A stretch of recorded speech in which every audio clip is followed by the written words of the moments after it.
سورۃ القمر آیت 13 میں ارشاد ہوتا ہے، اور ہم نے نوح کو اس کشتی میں سوار کیا جو تختوں اور کیلوں سے بنی ہوئی تھی۔ نوح علیہ السلام نے دعوت کا کام چھوڑ دیا اور کشتی بنانے لگے۔ وہ لوگ جب انہیں کشتی بناتے دیکھتے تو ان کا مذاق اڑاتے، کہتے، نوح پہلے تو نبی تھا، اب بڑھئی بن گیا۔ مزید کہتے، یہ کیسا مجنون ہے کہ پہاڑ پر کشتی بنا رہا ہے، تعجب ہے اس پر۔ اللہ نے ان کافروں کے مذاق کا ذکر سورہ ہود آیات 38 اور 39 میں کیا ہے۔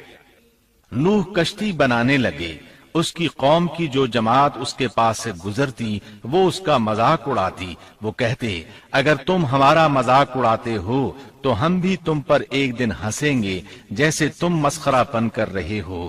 تمہیں بہت جلد معلوم ہو جائے گا کہ کس پر عذاب آتا ہے، جو اسے رسوا کرے اور اس پر ہمیشہ کا عذاب اتر آئے۔ اس کشتی کا حلیہ ابن عباس رضی اللہ عنہما سے ایک روایت میں یوں آیا ہے۔ وہ بیان کرتے ہیں کہ نوح علیہ السلام نے پہاڑ پر ایک کشتی تیار کی اور اسے تارکول سے لت پت کیا۔ اسی وقت سے تارکول کا ظہور ہوا۔ اس کشتی کا طول 300 گز، اونچائی 30 گز اور عرض 50 گز تھا۔ ایک اندازے کے مطابق اس کا طول 1 کلومیٹر سے زیادہ تھا، اور اس کی بلندی اور گہرائی کے بارے میں کہا گیا ہے کہ 30 ہاتھ تھی، اور یہ کشتی عام کشتیوں کی طرح اوپر سے کھلی ہوئی نہیں تھی، بلکہ جس طرح اس کو نیچے سے بند کیا گیا تھا اسی طرح اوپر سے بھی بند کیا گیا تھا، تاکہ اوپر سے جو بارش برسے وہ انہیں نقصان نہ دے، اور جس طرح نیچے والے غرق ہونے سے محفوظ رہیں اسی طرح اوپر والے بھی محفوظ رہیں۔ گویا وہ ایک گیند کی مانند تھی۔ اس میں الگ الگ 3 درجے بنائے گئے تھے، ہر درجے میں ایک دروازہ تھا، اور یہ 3 دروازے اس طرح تھے کہ ہر دروازے کے اوپر ایک دروازہ تھا۔ یہ اس کشتی کا حلیہ تھا، جس کے راوی ابن عباس رضی اللہ عنہما ہیں۔ یہ کشتی آج بھی موجود ہے۔ اللہ تعالیٰ نے اس کشتی کو بطور عبرت اور نشانی کے باقی رکھا ہے، جیسا کہ اللہ تعالیٰ فرماتے ہیں، اور بے شک ہم نے اس واقعے کو نشانی بنا کر باقی رکھا، پس ہے کوئی نصیحت حاصل کرنے والا۔ اس صدی میں علماء کے ایک گروہ نے اس کشتی کو ترکی کے ایک پہاڑ پر پا لیا ہے۔ اب وہ 2 ٹکڑوں میں تقسیم ہو چکی ہے۔ اس کا حلیہ وہی تھا جو بیان ہوا۔ اللہ کا فرمان سچا ثابت ہو گیا کہ ہم نے اس کو نشانی بنا کر باقی رکھا ہے۔ اس کے بعد طوفان آیا۔ اللہ تعالیٰ نے نوح علیہ السلام کو اس طوفان کے ظہور کی ایک نشانی اور علامت بتلائی تھی۔ نوح علیہ السلام کے گھر میں ایک تنور تھا۔ اللہ نے فرمایا، جب یہ تنور جوش مارنے لگے اور پانی اس سے ابلنے لگے تو سمجھ لینا اللہ کا وعدہ آ گیا۔ چنانچہ اس وقت مومنوں کو اور اپنے اہل و عیال کو اور زمین پر بسنے والے تمام جانوروں کا جوڑا جوڑا اس کشتی میں سوار کر لینا۔ تنور سے کیا مراد ہے، اس کے متعلق مفسرین میں اختلاف ہے۔ بعض کہتے ہیں کہ اس سے مراد ایک چشمہ ہے جو زمین سے نکلتا ہے، لیکن راجح روایات کے مطابق اس سے مراد معروف تنور ہے جس میں آگ جلا کر روٹیاں پکائی جاتی ہیں۔ یہ تنور نوح علیہ السلام کے گھر میں تھا، اور اسی کو اللہ نے طوفان کے آنے کی علامت بتایا اور فرمایا کہ جب یہ پھوٹ پڑے اس وقت ہر چیز کا جوڑا جوڑا کشتی پر سوار کر لینا۔ اللہ تعالیٰ سورہ ہود آیت 40 میں فرماتے ہیں، یہاں تک کہ جب ہمارا حکم آ پہنچا اور تنور ابلنے لگا، ہم نے کہا اس کشتی میں ہر قسم کے جوڑے دوہرے سوار کر لے، اور اپنے گھر کے لوگوں کو بھی سوائے ان کے جن پر پہلے سے بات پڑ چکی ہے، اور سب ایمان والوں کو بھی۔ اس کے ساتھ ایمان لانے والے بہت ہی کم تھے۔ کشتی میں سوار ہونے والوں کی تعداد 80 بتائی جاتی ہے۔ چنانچہ جب تنور جوش مارنے لگا تو نوح علیہ السلام کشتی میں سوار ہو گئے۔ کشتی ان کی بستی میں لوگوں سے دور پہاڑ پر تھی۔ اللہ کی قدرت کہ تمام قسم کے جانور بھی کشتی کے پاس آ گئے۔ نوح علیہ السلام نے انہیں بھی سوار کر لیا۔ اللہ تعالیٰ سورۃ القمر آیات 11 اور 12 میں فرماتے ہیں، پس ہم نے آسمان کے دروازوں کو زور کی بارش سے کھول دیا اور زمین کے چشموں کو جاری کر دیا، پس اس کام پر جو پانی مقرر کیا گیا تھا خوب جمع ہو گیا۔ آسمان سے نازل ہونے والا اور زمین سے نکلنے والا پانی کتنا تھا، اس کا اندازہ اللہ ہی کو ہے۔ بہرحال اس پانی نے زمین پر رہنے والے انسان، چوپائے، حیوانات، غرض ہر چیز کو غرق کر دیا۔ اس بارے میں اللہ فرماتے ہیں، نوح نے اپنی قوم سے تنگ آ کر ہمارے حضور دعا کی، ہم تو ہیں ہی بہترین طور پر دعاؤں کے قبول کرنے والے۔ فوراً ان کی دعا قبول کر لی اور اس تکلیف اور ایذا سے انہیں بچا لیا جو انہیں کفار سے روزمرہ پہنچ رہی تھی، اور ان کی اولاد کو ہم نے باقی رہنے والی بنا دیا، یعنی انہی کی اولاد سے پھر سے دنیا آباد ہوئی، کیونکہ صرف وہی لوگ بچے تھے جو کشتی پر سوار تھے، اور ہم نے ان کا ذکر خیر پچھلوں میں باقی رکھا۔ نوح علیہ السلام پر تمام جہانوں میں سلام ہو، ہم نیکی کرنے والوں کو اسی طرح بدلے دیتے ہیں، وہ ہمارے ایماندار بندوں میں سے تھا، پھر ہم نے باقی سب کو غرق کر دیا۔ اللہ مزید فرماتے ہیں، جب پانی میں طغیانی آ گئی تو اس وقت ہم نے تمہیں کشتی میں چڑھا لیا تاکہ اس کو تمہارے لیے نصیحت اور یادگار بنا دیں، تاکہ یاد رکھنے والے کان اس کو یاد رکھیں۔ یعنی پانی اتنا زیادہ ہو گیا کہ اس سے تمام شہر، بستیاں، انسان اور جانور غرق ہو گئے، یہاں تک کہ پانی بلند پہاڑوں سے بھی اونچا ہو گیا، اور اتنے بلند پانی پر یہ کشتی نوح علیہ السلام اور ان کے ساتھیوں کو اپنے دامن میں سمیٹے اللہ کے حکم سے اور اس کی حفاظت میں پہاڑ کی طرح رواں دواں تھی، ورنہ اتنے طوفانی پانی میں کشتی کی حیثیت ہی کیا ہوتی ہے۔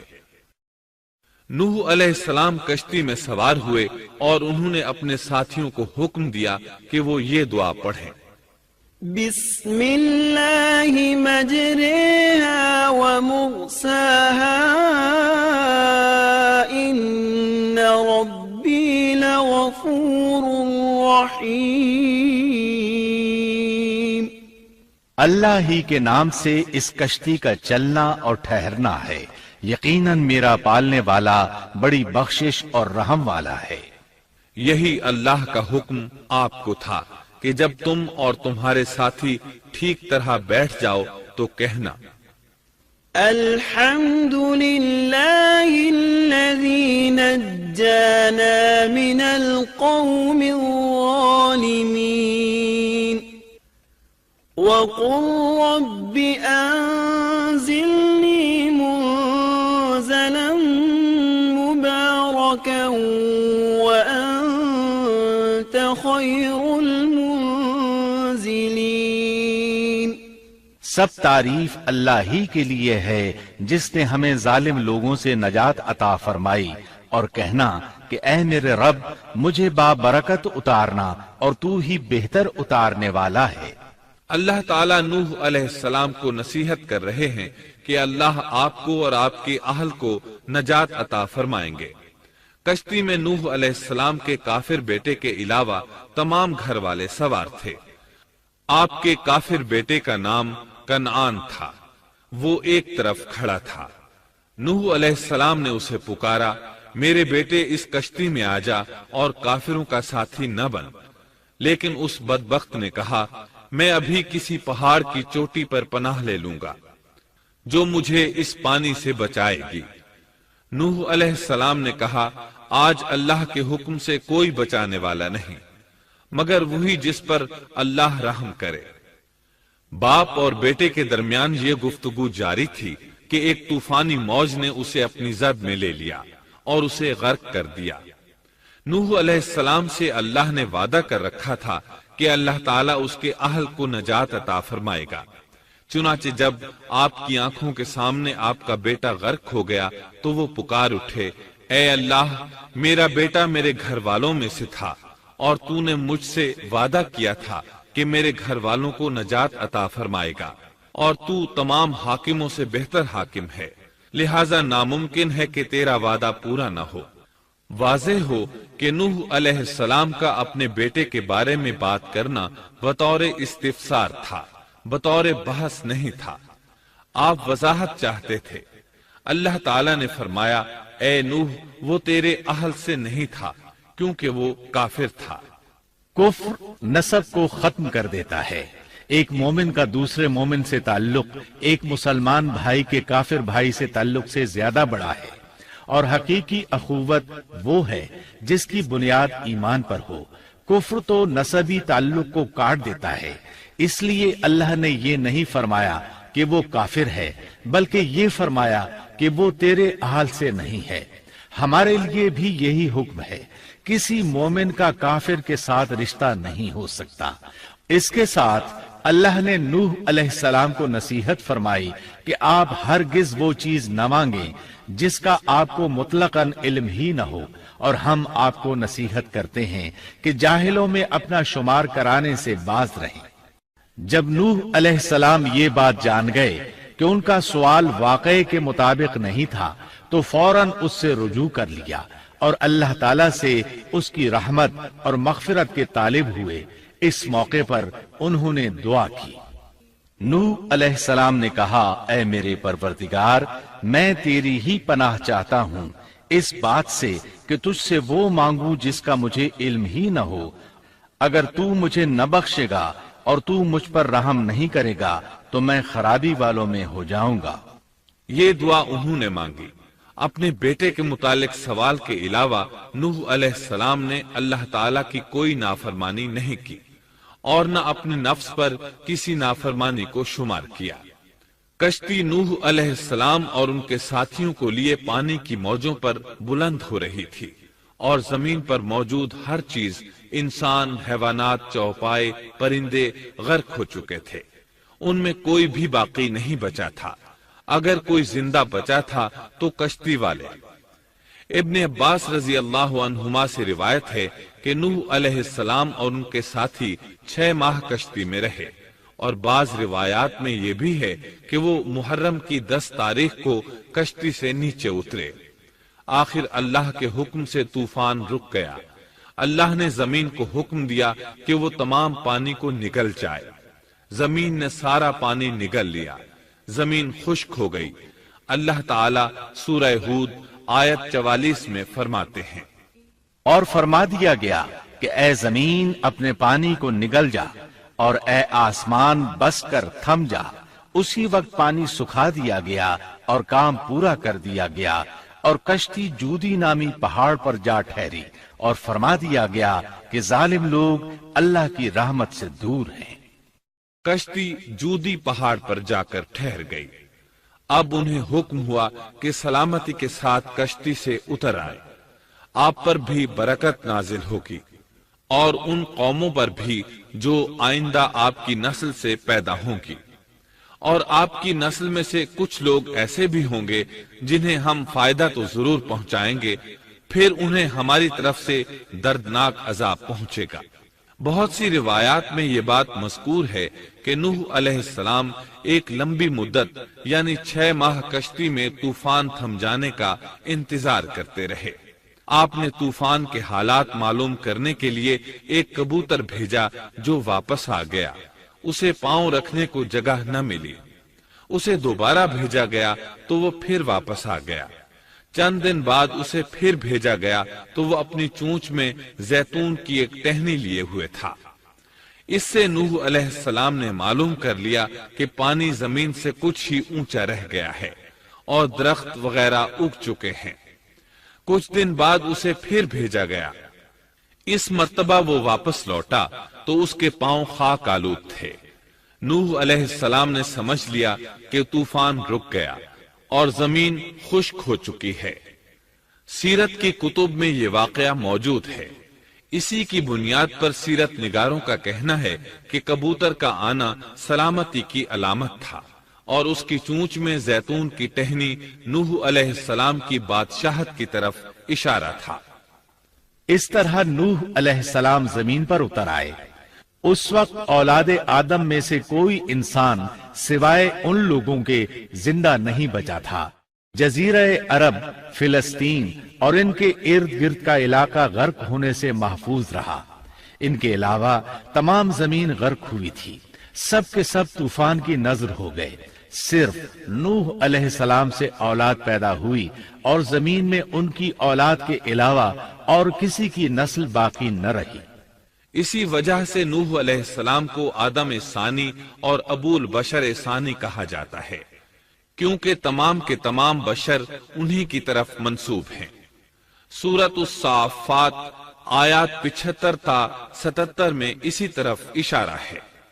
اور ہمیں نوح نے پکارا تو دیکھ لو کہ ہم کیسے اچھے دعا قبول کرنے والے ہیں۔ ہم نے اسے اور اس کے فرما برداروں کو اس زبردست مصیبت سے بچا لیا، اس کی اولاد ہم نے باقی رہنے والی بنا دی۔ ایک دوسرے مقام پر اللہ تعالیٰ دیگر امم اور رسولوں کے متعلق کلام کرتے ہوئے فرماتے ہیں، اے ان لوگوں کی اولاد جنہیں ہم نے نوح کے ساتھ چڑھا لیا تھا، وہ ہمارا بڑا ہی شکر گزار بندہ تھا۔ نوح علیہ السلام کے 3 بیٹے تھے، سام، حام اور یافس۔ سام کی نسل زیادہ تر سفید رنگت کی تھی اور بہت کم لوگ ان میں سیاہ فام تھے، البتہ کچھ ان میں گندمی تھے۔ حام کی اولاد کی اکثریت سیاہ فام تھی، ان میں بہت کم لوگ سفید رنگ کے تھے، اور یافس کی اولاد سرخی مائل رنگ کی تھی۔ عرب اور بنو اسرائیل سام کی اولاد ہیں، تمام حبش حام کی اولاد ہیں، ترک اور مشرقی ایشیا کے لوگ یافس کی اولاد ہیں۔